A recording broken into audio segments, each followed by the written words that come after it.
Dice un hombre llamado Juan Hus, es un mártir por la fe del 1369 al 1415.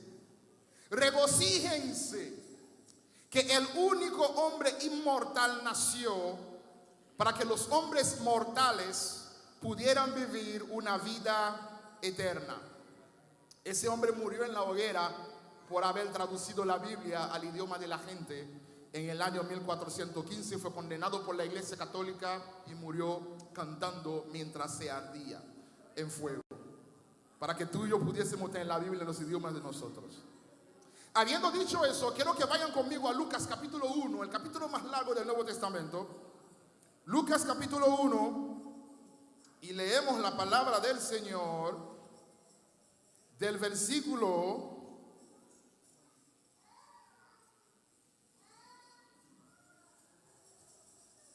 26 hasta el 38. 26 hasta el 38. Leo la palabra del Señor y dice así: al sexto mes, el ángel Gabriel fue enviado por Dios a una ciudad llamada Galilea, de Galilea llamada Nazaret, a una virgen desposada con un varón que se llamaba José, de la casa de David, y el nombre de la virgen era María.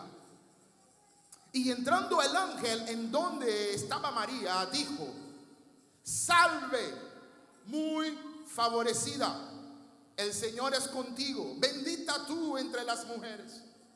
Pero ella, cuando vio, se turbó con sus palabras y pensaba: ¿qué clase de salutación sería esta? Entonces el ángel le dijo: María, no temas, porque has hallado gracia delante de Dios. Y ahora concebirás en tu vientre y darás a luz a un hijo, y llamarás su nombre Jesús.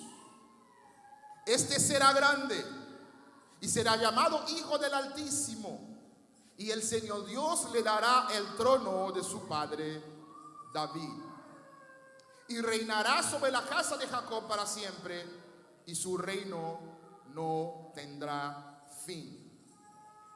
Entonces María dijo al ángel: ¿cómo va a ser posible esto? Porque aún no conozco varón. Respondiendo el ángel y le dijo: el Espíritu Santo vendrá sobre ti y el poder del Altísimo te cubrirá con su sombra, por lo cual también el santo ser que nacerá será llamado Hijo de Dios. Para que creas que Dios hace lo imposible posible, he aquí tu parienta Elizabeth, ella también ha concebido hijo en su vejez, y ese es el sexto mes para ella, a la que todo el mundo llamaba y conocían como la estéril, porque nada hay imposible para Dios. Entonces, digan conmigo, entonces María dijo: escucha, he aquí la sierva del Señor, hágase conmigo conforme a tu palabra. Ahora quiero que ustedes digan conmigo: haz conmigo, Dios, conforme a tu palabra. Levanta tu mano al cielo y ora conmigo. Dios, gracias por tu palabra, gracias por ponerla delante de nosotros, gracias por permitir, oh Dios, que podamos congregarnos un día como hoy. Gracias por permitir que podamos tener el ánimo, el cariño, el amor los unos para con los otros. Pero aquí estamos, oh Dios, abriendo nuestras vidas, nuestra mente, nuestro corazón, a fin de que tu palabra hoy nos hable y que tu palabra nos traiga de parte de ti, delante de ti, consuelo, seguridad, dirección, que nos confronte, que nos instruya y que permita, oh Dios, que podamos ser educados en tu palabra en el día de hoy. Gracias te damos en el nombre de Jesús. Amén y amén. Se pueden sentar. Navidad o Natividad, que celebramos en el calendario litúrgico de Occidente el 25 de diciembre. Nosotros sabemos con toda seguridad que Jesús no nació en diciembre, no podía nacer en diciembre. Creemos que nació más o menos entre marzo y abril. Sin embargo, más allá de la controversia que puede generar el tema de Navidad en diciembre, yo soy de los que creo, pienso y defiendo que tenemos que valorar no solamente la fecha en que Jesús nació, sino el hecho de que Jesús nació. Y el hecho de que Jesús nació es motivo de gozo, de celebración, de alegría, es motivo de congregarnos y volvernos locos adorando a Dios. Porque como decía al principio, Jesús no solamente nació, Jesús nació para morir. Y en su muerte, tú y yo tenemos entrada, tenemos comunión y tenemos acceso al Padre, lo cual nos libra de la ira venidera y nos da esperanza en gloria por toda la eternidad. ¿Verdad que sí, David? Amén.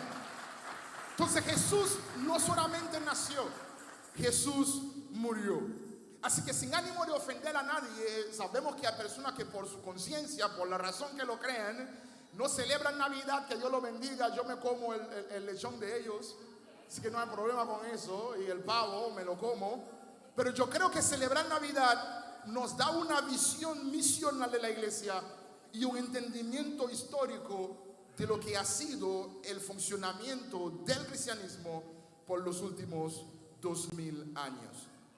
Así que no queremos desaprovechar esta oportunidad, lo queremos aprovechar, y por eso hoy queremos traer una reflexión basada sobre los eventos alrededor de lo que es el tema de la Navidad. El pasaje de Lucas que leemos, Lucas capítulo 1, decíamos que es el capítulo más largo del Nuevo Testamento. En ese capítulo tenemos lo que en la historia de la iglesia no fue un término que inventó el catolicismo, ¿no? En la historia de la iglesia conocemos este evento como la anunciación.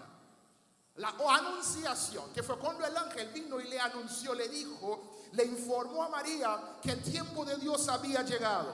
Leemos en el libro de Gálatas capítulo 4, versículo 4, dice que cuando llegó el cumplimiento del tiempo, nació Jesús. Y no nació Jesús que cayó del cielo, nació Jesús por medio del vientre de una mujer, y esta mujer era María.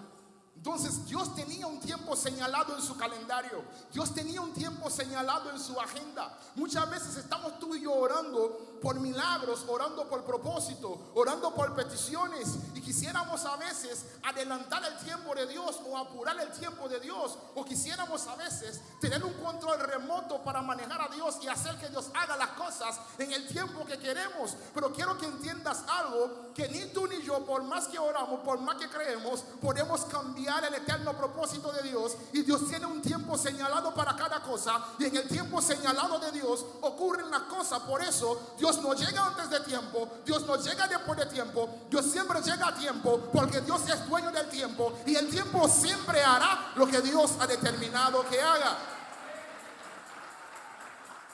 Entonces el contexto en el cual nació Jesús, solamente estaré predicando el versículo 38, pero para entender un poco el contexto voy a hacer una lectura comentada de los primeros 11 versículos.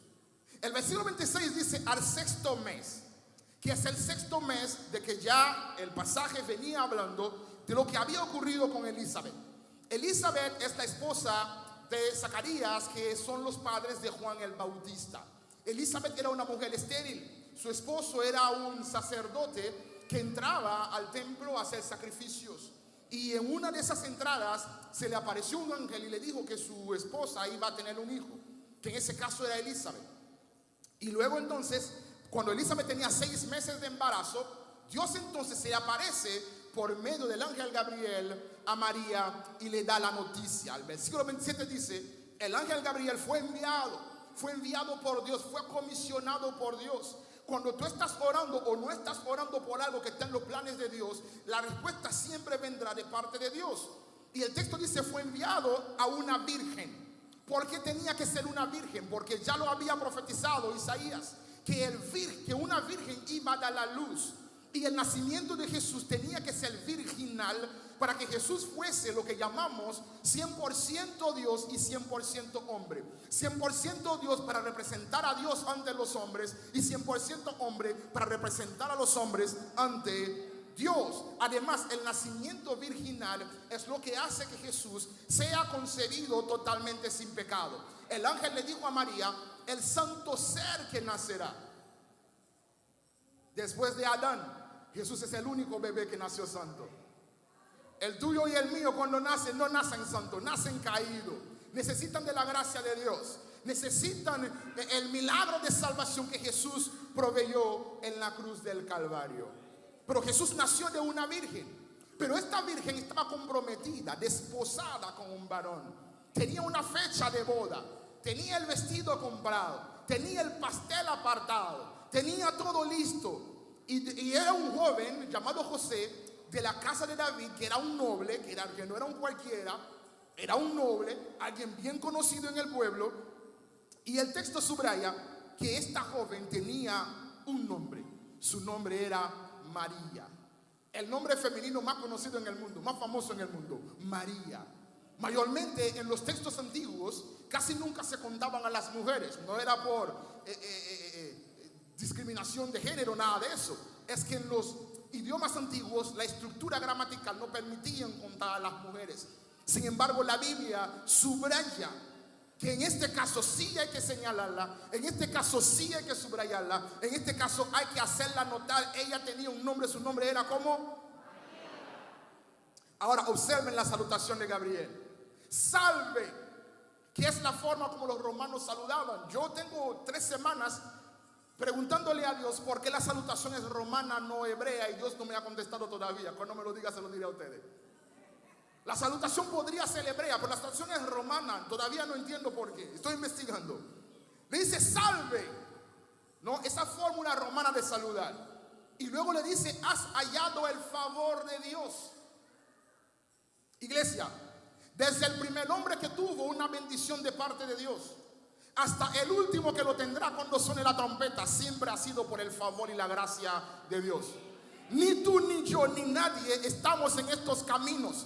Ni tú, ni yo, ni nadie hemos conocido a Dios porque somos más inteligentes, más hermosos, más ricos, más bellos, más flacos, ni más gordos que nadie. Estamos aquí hoy y no en los lugares de maldad allá afuera. Estamos aquí hoy y no caminando en muerte. Es porque el favor de Dios ha sido derramado sobre ti y sobre mí. Y si tenemos vida hoy, tenemos sueños, tenemos esperanza, tenemos familia, tenemos casa, tenemos comida, es porque tú y yo hemos hallado el favor de Dios.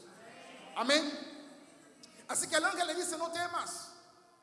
Cuando uno se ve con un ángel siempre se le tiembla, ¿no? Los pies. No temas, has hallado gracia ante Dios. Concebirás en tu vientre, no en tus riñones ni en tu estómago, sino en tu vientre. Darás a luz a un hijo, y ese hijo será grande, llamado Hijo del Altísimo. Dios le dará el trono de David su padre. Reinará sobre Israel y su reino no tendrá fin. Ahora, las madres que están acá, traten de ponerse en los zapatos de María, que te dice: mira, nunca he conocido varón, pero vas a dar la luz. No a cualquier muchacho, sino a uno llamado Jesús. Será grande. Reinará sobre la casa de Israel. Su reino no tendrá fin. Será llamado Hijo del Altísimo. Por solamente ponerle ese título, era decir que tu hijo fácilmente no llega a la vejez y lo van a apedrear. Y después de María escuchar esas palabras de la boca del ángel, aquí llego a donde quería llegar. María hace una pregunta y luego hace una afirmación. Digo conmigo: una pregunta y una afirmación. La pregunta de María, ¿cuál es? ¿Cómo será esto? Pues no conozco varón. ¿Cómo será esto? Porque yo no tengo los medios. ¿Cómo va a ser esto? Porque yo no tengo la capacidad. ¿Cómo va a ser esto? Porque yo no tengo los contactos. ¿Cómo va a ser esto? Porque mi nombre no está en la lista de los que creen que son los calificados. ¿Cómo va a ser esto? Porque a mí nadie me ve, nadie me cuenta. Y la respuesta del ángel, ¿cuál es? No se trata de cómo lo harás, porque Dios es que lo hará contigo y a través de ti. No sé si alguien en la casa hoy que mira el camino que tiene delante, mira el 2024 que se acerca, los desafíos de esta etapa de la vida, los desafíos de lo que viene mañana, los desafíos de lo que viene la próxima semana, el próximo mes, el próximo año. Y se arrodilló esta mañana y le preguntó a Dios: ¿cómo rayo lo voy a hacer? Mira, iglesia, yo estoy parado frente a ustedes ahora mismo, que las rodillas me están temblando. Hay desafíos, hay circunstancias, hay situaciones que vienen. En esta semana me tengo que mudar a Cleveland. Todavía estamos orando por milagros. Hay preguntas sin respuestas. Hay necesidades aún que no son suplidas. Yo no sé dónde está Walmart en Cleveland. Yo no sé dónde está la clínica más cercana. Yo ni siquiera sé dónde está la escuela donde David va a estar. Y yo me pregunto: ¿cómo rayo lo voy a hacer? Y la respuesta que Dios me ha dado es la misma que le dio Gabriel a María. El Espíritu de Dios vendrá sobre ti, iglesia, y el poder del Altísimo te cubrirá. Yo sé que aquí hay madres que están preguntando: ¿qué voy a hacer con mis hijos? Hay mujeres que están preguntando: ¿qué voy a hacer con mi esposo? Hay gente en esta casa que están preguntando: ¿cómo va a ser esta casa el año que viene? Lo que le digo hoy es que el Espíritu Santo, que lo hizo en el 22, que lo hizo en el 23, que lo hizo con María, lo va a hacer contigo. Yo sé que no tiene los recursos. Yo sé que no ha conocido varón. Yo sé que es imposible. Pero yo conozco al Dios que de lo imposible hace que las cosas puedan hacerse. Las peleas de Dios no se pelean con caballo, no se pelean con ejército, se pelean con el poder del Espíritu Santo. Porque el Espíritu Santo que le dio forma a la creación en el Génesis capítulo 1 es el Espíritu Santo que hoy se mueve sobre el caos que hay en tu vida, sobre el caos que hay en tu finanza, sobre el caos que hay en tu matrimonio, sobre el caos que hay sobre tu proyecto de vida, sobre el caos que estás enfrentando hoy en tu mente, dándole forma, incubando lo que Dios ha decretado en la eternidad, dándole forma lo que Dios ha hablado para ti. Yo sé que dice: Señor, ¿cómo eso será posible? Pero Dios te contesta hoy: el Espíritu de Dios vendrá sobre ti y el poder del Altísimo te cubrirá, iglesia. El poder de Dios cubrirá tu familia. El poder de Dios cubrirá tu casa. El poder de Dios cubrirá tus bolsillos. El poder de Dios cubrirá tu salud. Mientras meditaba en eso, me puse a pensar en el testimonio que no hace mucho nos dio el pastor Luis. Bajando la escalera de esa clínica cuando recibió la noticia de que tenía un cáncer. Estoy seguro que te preguntaste: ¿cómo lo voy a pasar por eso de nuevo? Pero Dios lo hizo posible. Yo no sé cuánta gente aquí que saben que Dios ha hecho posible lo imposible en su vida cada día de su existencia. Tú no sabías cómo ibas a llegar aquí, pero aquí estás. Y tú no sabes cómo llegarás allá, pero Dios también te llevará. Por eso en el día de hoy yo me predico a mí mismo esas palabras. Dios lo hará de nuevo.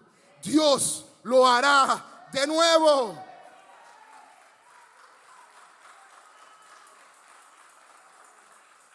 El 6 de octubre del año 2002, algunos conocen la historia, pero se lo voy a recordar. Crucé la frontera dominico-haitiana de Puerto Príncipe a la parte sur en Jimaní por primera vez. Salí de mi casa por primera vez. Salí de mi país. Me había graduado del bachillerato. Lo que me tocaba era la llave del camión. Pero algo me dijo, yo sentía que Dios tenía otro compromiso para mí. Por primera vez, como a las 5 y tanto de la tarde, crucé la frontera con una maleta de ropa. Tenía 2 pantalones, 4x8, 2 camisas, 5 pantaloncillos y 3 medias. Y un tenis que yo compré por $3 en el mercado chino, que no me duró ni un mes. Tenía solamente $10 en el bolsillo, equivalente a 500 pesos dominicanos. No conocía a nadie. Ni siquiera entendía bien el español. un chin.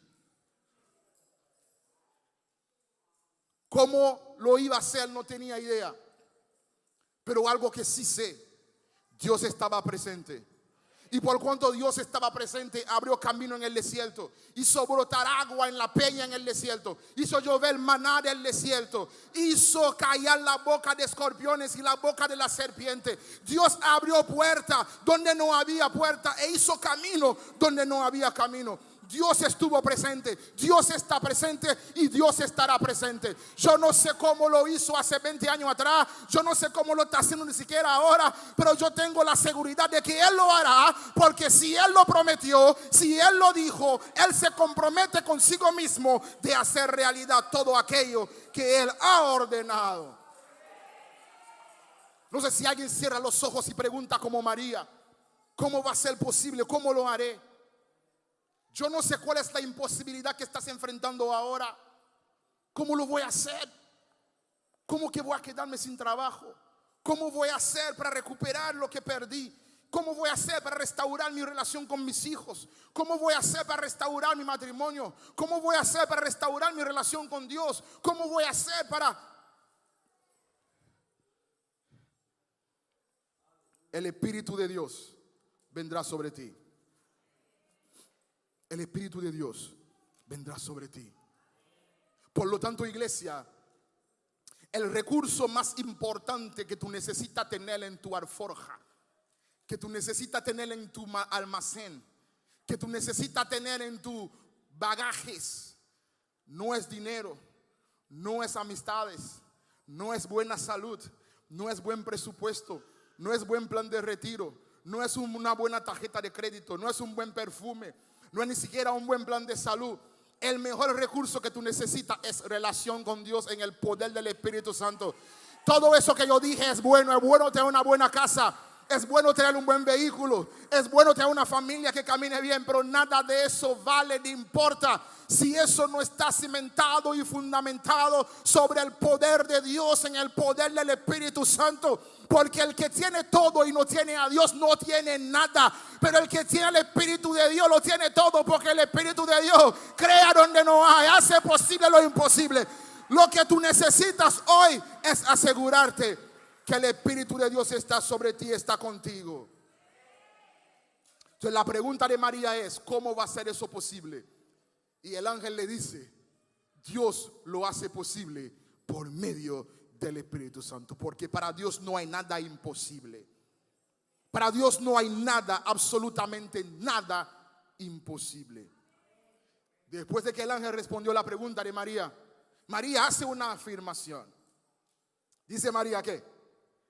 He aquí la sierva del Señor, hágase conmigo conforme a tu palabra.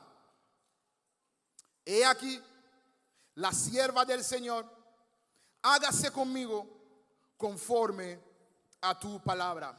Y el ángel se fue de su presencia.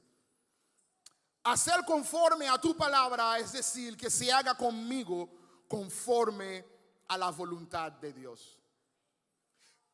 Que se haga conmigo conforme a la voluntad de Dios es tal vez la afirmación más poderosa que una persona puede hacer, y es el fundamento más firme sobre la cual puedes edificar tu vida. Lo voy a repetir.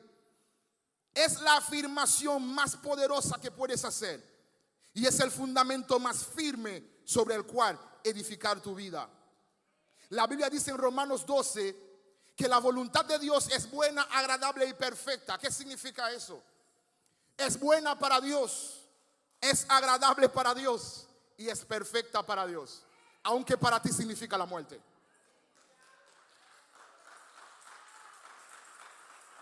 Aunque para ti significa llorar tanto que te quedes seca, interceder tanto que te salen callos por las rodillas, y orar tanto que crees que ya estás hablándole a las paredes. Es buena para Dios, para la gloria de su nombre.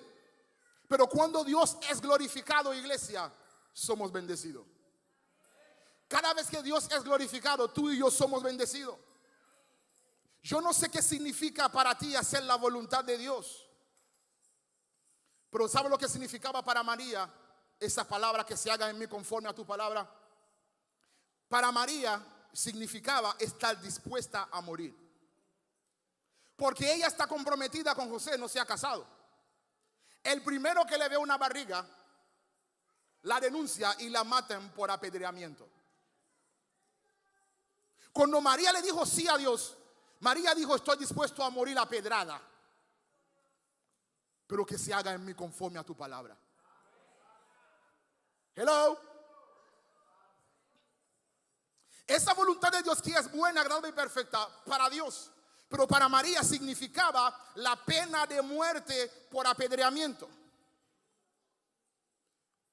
Ella no preguntó a Dios: ¿qué voy a decirle a José? Que se haga en mí conforme a tu palabra. Así que hacer la voluntad de Dios a veces significa perder amigos. Hacer la voluntad de Dios a veces significa perder buenas oportunidades. Hacer la voluntad de Dios a veces significa poner su vida en riesgo. Hacer la voluntad de Dios significa decir no a muchas cosas buenas y son legítimas y que incluso parecen bendiciones de Dios. Hacer la voluntad de Dios muchas veces significa estar dispuesto a poner su cuello en la horca. Yo no sé qué es lo que tienes que sacrificar. Yo no sé qué es lo que tienes que renunciar. Yo no sé a qué tienes que morir. Pero tengas que sacrificar algo siempre y cuando sea para hacer la voluntad de Dios. Algunos tendrán que sacrificar vacaciones. Otros tendrán que sacrificar sueños. Otros tendrán que sacrificar proyectos de vida. Otros tendrán que sacrificar un buen empleo. Mateo era cobrador de impuestos, ganaba bien. Cuando Jesús lo llamó, dejó todo y le siguió. Y dice la palabra en Mateo 10:29 que todo el que por mi causa dejó casas, hermanos, hermanas, padre, madre, hijo, terreno, vehículo, casa, bienes, recibirá en esta vida 100 veces más, y en la vida que sigue, vida eterna. Para Abraham, hacer la voluntad de Dios fue dejar su tierra y su parentela. Para José, hacer la voluntad de Dios fue ser vendido como esclavo con 17 años.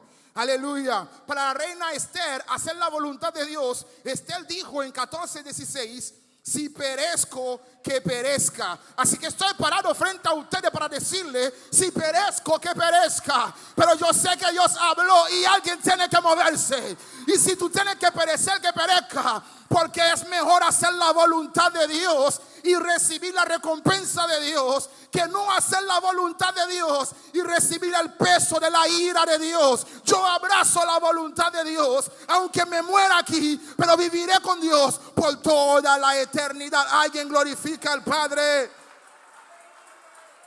No sé si alguien se atreve a ponerse de pie y decir: si perezco, que perezca. Voy a sacrificar lo que sea necesario. Que no hay casa más importante que Dios. No hay bienes más importantes que Dios. Si perezco, que perezca. Porque yo sé, yo conozco la voz del Dios que me llamó. Yo conozco la voz del Dios que habló. Pregúntale a alguien: ¿cómo luce para ti la voluntad de Dios? ¿Cómo luce para ti la voluntad de Dios? Ya se pueden sentar. Hacer la voluntad de Dios, iglesia, es que se estaban durmiendo. No es traerle a Dios un cheque o una agenda, decirle: Señor, aquí está todo lo que planifiqué, fírmalo. No funciona así. Dile a alguien: no funciona así. No le traiga a Dios una agenda, decirle: Señor, aquí está todo, ¿verdad? Este año voy a viajar 5 veces, voy a dormir 16 horas al día, voy a comer caviar. Ese es el plan, fírmalo ahí. No funciona así. Hacer la voluntad de Dios es traer la agenda en blanco, Diana. Decir: Señor, no sé qué rayo vas a escribir ahí, pero si lo escribes tú es bueno. Y muchas veces después que yo lo escriba, tú lo lees y tú dices: pero ¿en serio? ¿Cómo lo voy a hacer? El Espíritu de Dios vendrá sobre ti y te capacitará para hacerlo. Lo único que tú y yo necesitamos es decir como María: que se haga en nosotros conforme a su palabra. Porque es la palabra de Dios que sostiene la creación. ¿Alguien puede pensar en eso? Que a mí se me funde la masa encefálica. El poder de Dios sostiene la creación. Su palabra la sostiene. La palabra de Dios mantiene el sol donde está y no se mueve. La palabra de Dios mantiene la luna en órbita y no se mueve. Y la misma palabra de Dios es la que sostiene tu vida. Yo sé que no entendieron porque yo tampoco lo entiendo. La palabra de Dios mantiene las fronteras del mar y no nos invade el agua cada día. Manhattan debió desaparecer hace mucho, pero la palabra de Dios mantiene el agua. La misma palabra que te sostiene a ti. Por eso María dijo que se haga en mí conforme a tu palabra. Por la palabra de Dios los huesos secos cogen vida. Por la palabra de Dios el tiempo se detiene o se acelera. Por la palabra de Dios los muertos resucitan. Por la palabra de Dios familias son restauradas.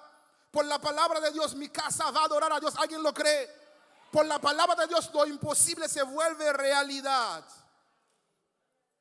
Ahora, ¿cómo María pudo abrazar ese nivel de radicalidad en su fe?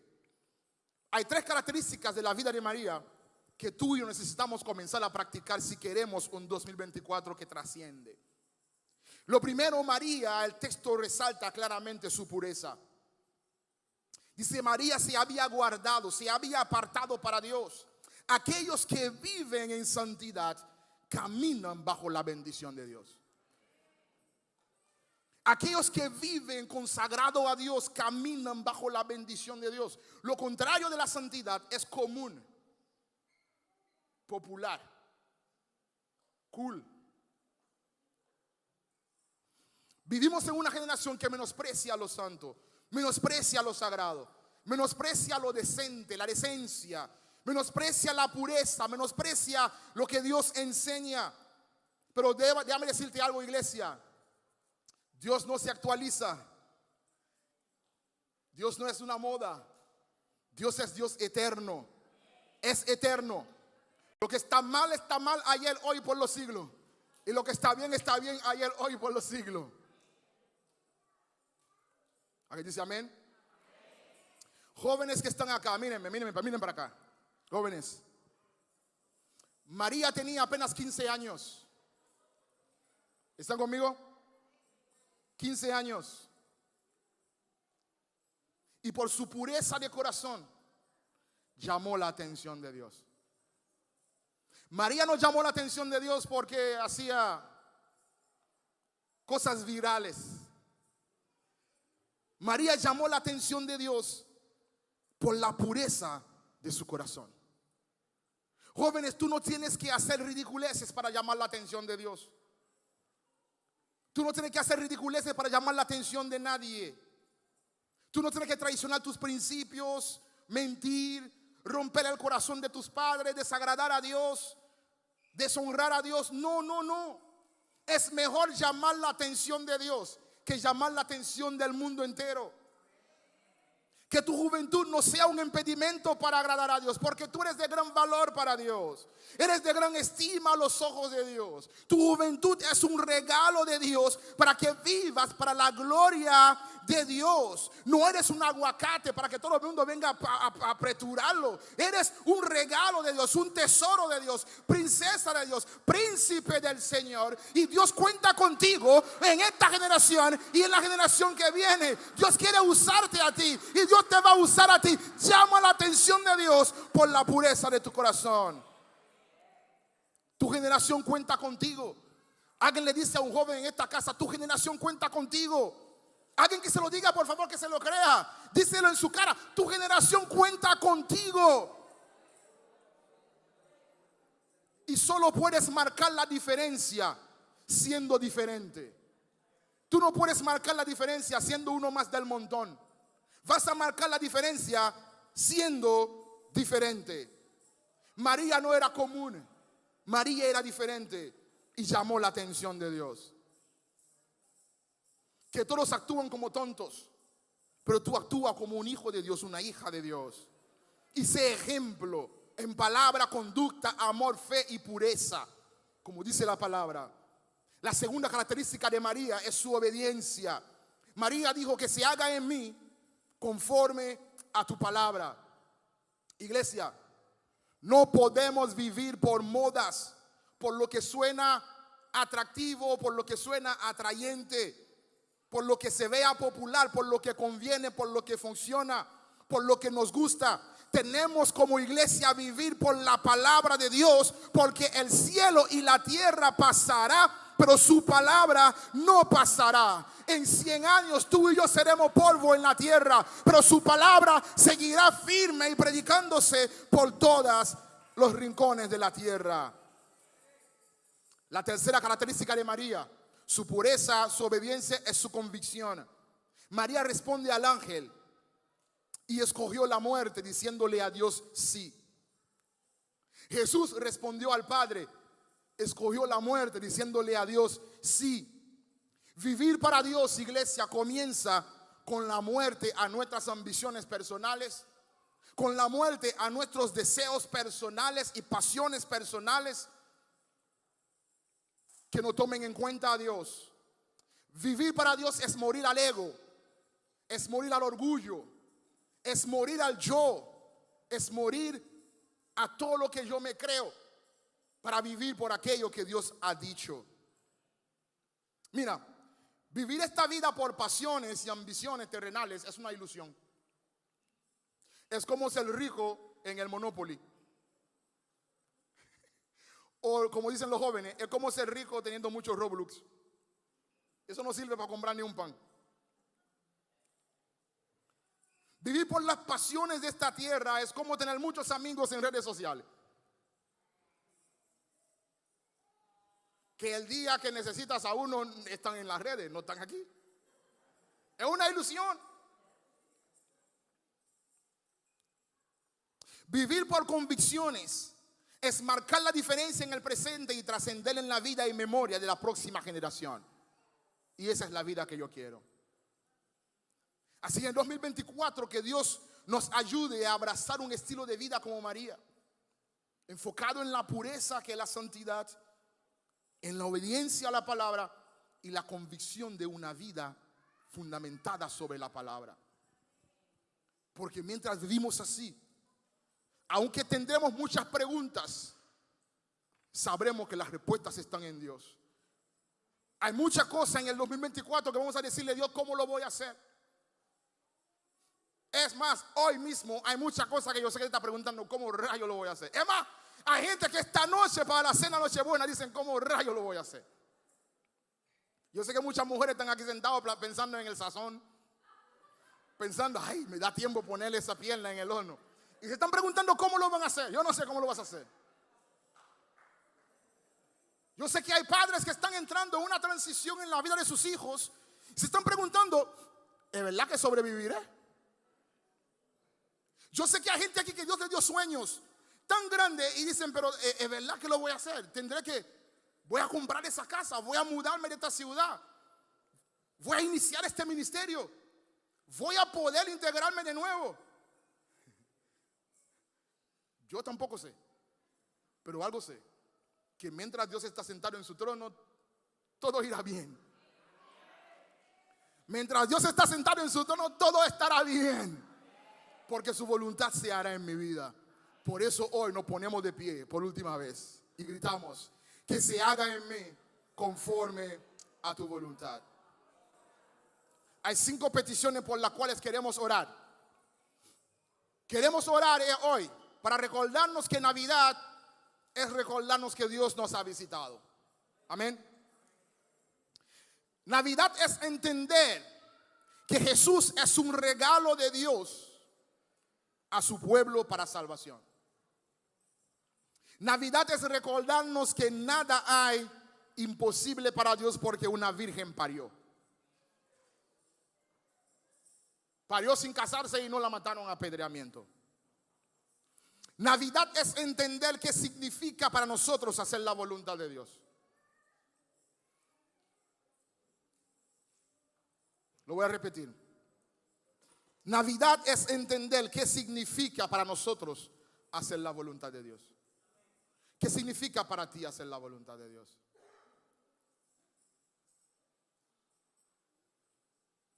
Para Moisés, después de ser grande, tuvo que abandonar ser llamado príncipe de Egipto e irse al desierto a pastorear ovejas. ¿Alguien me entendió? Para José significó ser esclavo, para que aprenda humildad y aprenda a servir. ¿Qué significa para ti hacer la voluntad de Dios? Y por último, Navidad es Cristo en nosotros, Cristo con nosotros, Cristo por nosotros y Cristo en todas las áreas de nuestras vidas. ¿Alguien quiere orar por esas 5 peticiones? Puede cerrar los ojos, levantar la mano al cielo. Cierra tus ojos, dile: Señor, ayúdame a entender que el mejor regalo de Navidad es Jesús. Ayúdame a entender que para ti no hay nada imposible. Yo estoy parado frente al Mar Rojo y detrás de mí hay un ejército que me quiere acabar. Yo estoy parado frente a la aniquilación. Estoy parado frente a lo que para mí es la muerte. Yo no sé lo que voy a hacer. Yo se lo digo con toda confianza y vulnerabilidad. Cuando pienso que mi hijo ha estado en 3 escuelas en 3 años en este país, me está volviendo loco. Hay que cambiarle licencia, hay que cambiarle direcciones. Yo no sé dónde queda la bodega donde voy a vivir. Es más, nunca he visto la casa. Y me mudo este martes. Yo no sé si tiene puertas, si tiene ventanas, no sé si tiene baño ni siquiera. ¿Cómo lo voy a hacer? No tengo idea. Yo solo sé que Dios lo hará. Y eso me basta. Asustado, sí, pero eso me basta. Así que Navidad es entender que para Dios no hay nada imposible. Pero sobre todo, alguien hoy tiene que preguntarse: ¿qué significa para mí hoy hacer la voluntad de Dios? Para alguien que está aquí será correr al altar y entregar su vida al Señor. Amén. Pero para otro hoy es tomar un teléfono y hacer una llamada reconciliadora. Para alguien hoy es entender que la voluntad de Dios hoy es humillarse. ¿Sí? Restaurar una relación. O entregar un Isaac. Yo no sé cómo luce para ti la voluntad de Dios. Pero no te salgas de este lugar hoy y preguntar cuál es la voluntad de Dios para ti en esta temporada. Y por más dura que luzca, por más difícil que parezca, dile: Señor, dame la valentía para decir como María, que se haga en mí conforme a tu palabra. Yo sé que puedo salir de aquí y me matan con apedreamiento, sí.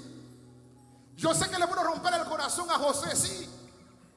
Yo sé que tal vez no me van a entender mis padres, sí, pero tú hablaste, Dios. Me acuerdo en el 2008 cuando Dios me llamó al ministerio y llamé a mis padres y le dije: mira, yo tenía una oferta de trabajo en Haití. Un amigo que en el gobierno estudiamos juntos me había conseguido. Dice: Max, mira, vamos a ser ricos finalmente. Lo que soñábamos en la universidad. Ay, qué bueno. Si aquí está el trabajo tuyo, Max. Una camioneta con placa del estado, forrado en plástico, nuevecito. Un sueldo inicial de unos $1,500 en Haití, eso es para millonarios.